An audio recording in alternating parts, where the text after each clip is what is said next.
حضرت ابو قتادہ رضی اللہ عنہ نے بیان کیا کہ نبی پاک صلی اللہ علیہ وآلہ وسلم اپنے ایک سفر میں تھے کہ صحابہ کرام کو پیاس نے ستایا تو جلد باز لوگ آگے بڑھ گئے اور میں اس رات رسول اللہ صلی اللہ علیہ وآلہ وسلم کے ساتھ ساتھ رہا تو آپ صلی اللہ علیہ وآلہ وسلم نے فرمایا، اللہ تیری حفاظت کرے جیسے تو نے اس کے نبی کی حفاظت کی۔ سنن ابو داؤد حدیث نمبر 5228۔ حضرت ابو ایوب انصاری رضی اللہ عنہ سے روایت ہے کہ رسول اللہ صلی اللہ علیہ وآلہ وسلم نے فرمایا،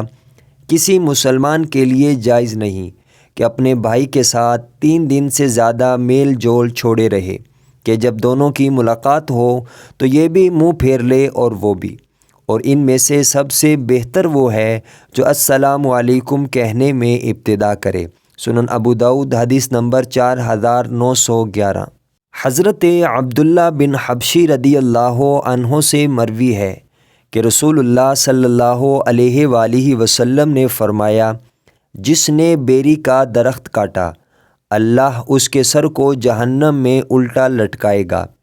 امام ابو داؤد رحمہ اللہ سے اس حدیث کی توضیح پوچھی گئی تو انہوں نے فرمایا، یہ حدیث مختصر ہے، اس سے مراد یہ ہے کہ جنگل میں لگی بیری کا درخت جو آنے جانے والے مسافروں اور جانوروں کے لیے سائے کا کام دیتا ہو اور کوئی شخص بے مقصد ظلم سے اسے کاٹ ڈالے تو اللہ اسے جہنم میں الٹا لٹکائے گا۔ سنن ابو داؤد حدیث نمبر 5239۔